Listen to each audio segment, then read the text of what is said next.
Assalamualaikum warahmatullahi wabarakatuh. Salam dan bahagia. Saya Helinofis Damayanti akan menyampaikan koneksi antar materi pada modul 1.4 Budaya Positif. Peran guru dalam menciptakan budaya positif di sekolah. Menurut Goosen tahun 2004, restitusi adalah proses menciptakan kondisi bagi murid untuk memperbaiki kesalahan mereka sehingga mereka bisa kembali kepada kelompok mereka dengan karakter yang lebih kuat. Dalam hal ini, untuk menciptakan budaya positif di sekolah, menggunakan restitusi untuk membantu murid menjadi lebih memiliki tujuan, mempunyai disiplin yang positif, serta memulihkan dirinya setelah berbuat kesalahan. Murid perlu bertanggung jawab atas perilaku yang mereka pilih. Namun, mereka juga dapat belajar dari pengalaman untuk membuat pilihan yang lebih baik di waktu yang akan datang. Dalam hal ini, peran guru adalah memberikan kesempatan kepada murid untuk belajar menyelesaikan masalah, bertanggung jawab, dan menuntun murid untuk melihat ke dalam diri mereka. Peran guru dalam segitiga restitusi menurut Diane Goosen dalam bukunya Restitution tahun 2001 merancang sebuah tahapan untuk para guru dan orang tua dalam melakukan proses untuk menyiapkan anaknya atau muridnya melakukan restitusi. Dan ini dinamakan segitiga restitusi. Adapun langkah pertama dari segitiga restitusi yaitu menstabilkan identitas. Dengan teori kontrolnya, kita semua akan melakukan hal yang terbaik yang bisa kita lakukan. Langkah yang kedua adalah validasi tindakan yang salah. Dengan teori kontrolnya adalah setiap perilaku yang dilakukan oleh murid pasti memiliki alasan. Kemudian langkah yang ketiga adalah menanyakan keyakinan. Dengan teori kontrolnya adalah kita semua memiliki motivasi internal. Adapun koneksi antar modul dalam modul 1.1, Bapak Pendidikan kita, Ki Hajar Dewantoro menyatakan bahwa di mana ada kemerdekaan, disitulah harus ada disiplin yang kuat. Sungguh pun disiplin itu bersifat self-disiplin, yaitu kita sendiri yang mewajibkan kita dengan sekeras-kerasnya. Sebab jika kita tidak cakap melakukan self-disiplin, maka penguasa lain yang akan mendisiplinkan kita.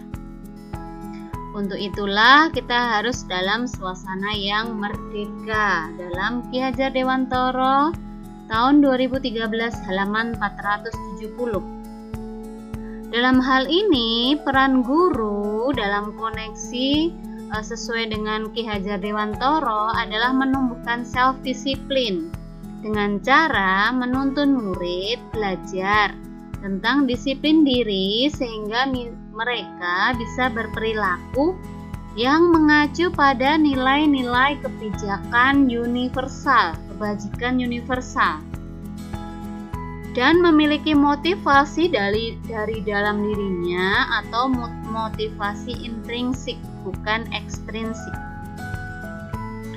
Kemudian koneksi antar modul yang lain sesuai dengan Diane Goosen tahun 1998 mengemukakan bahwa dengan mengaitkan nilai-nilai kebajikan yang diyakini oleh seseorang, maka motivasi intrinsiknya akan terbangun sehingga menggerakkan motivasi dari dalam untuk dapat mencapai tujuan mulia yang diinginkan.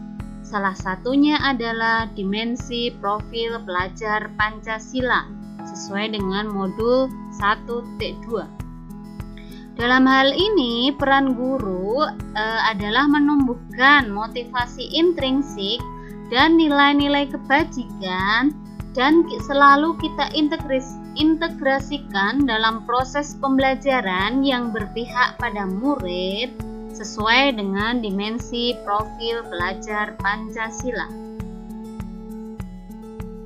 Konsep inti budaya positif adalah dalam rangka menciptakan lingkungan yang positif, setiap warga sekolah dan pemangku kepentingan perlu saling mendukung, menghayati, dan menerapkan nilai-nilai kebajikan yang telah disepakati bersama.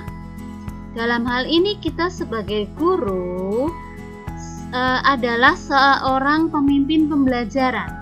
Perlu mempunyai jiwa kepemimpinan sehingga dapat mengembangkan sekolah dengan baik, agar terwujud suatu budaya sekolah yang positif sesuai dengan standar kompetensi pengelolaan yang telah ditetapkan.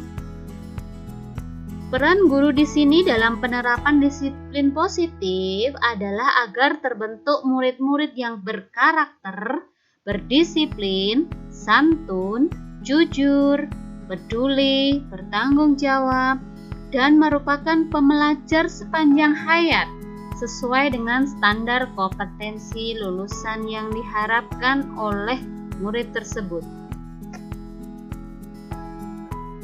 Dalam membahas hukuman dan penghargaan, ini seringkali kita terjadi di dalam kelas.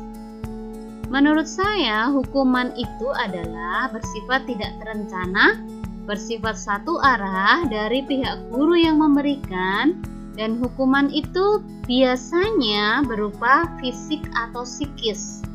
Kemudian murid akan merasa disakiti oleh suatu perbuatan atau kata-kata. Padahal menurut Alfie Kohn, Maret 1995 mengemukakan bahwa baik penghargaan maupun hukuman adalah cara-cara mengontrol perilaku seseorang, dalam hal ini khususnya murid, yang dapat menghancurkan potensi untuk pembelajaran yang sesungguhnya. Menurut Alfie Kohn, secara ideal, tindakan belajar itu sendiri adalah penghargaan sesungguhnya. Tidak perlu penghargaan dalam bentuk fisik maupun hukuman dalam berbentuk fisik. 5 posisi kontrol yang sering saya lakukan sebagai pemimpin pembelajaran. Biasanya saya mayoritas menempatkan diri dalam satu posisi pembuat merasa bersalah, yaitu menggunakan keheningan yang membuat orang lain merasa tidak nyaman, bersalah atau rendah diri. Kemudian posisi kontrol sebagai teman, yaitu kita sebagai guru menjalin hubungan baik antara guru dengan murid. Guru di posisi teman ini menggunakan hubungan yang santai dan humor untuk mempengaruhi seseorang. Dalam hal ini ada murid.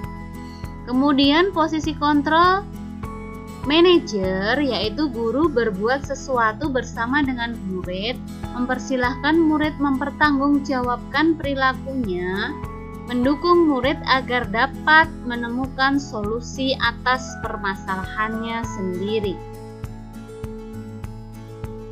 Penerapan segitiga restitusi ini sudah saya terapkan, walaupun belum optimal. Jadi dalam validasi tindakan yang salah, tentunya kita sebagai guru bersifat mengkonfirmasi tindakannya tersebut, kemudian menstabilkan identitas bahwa setiap orang pasti melakukan kesalahan.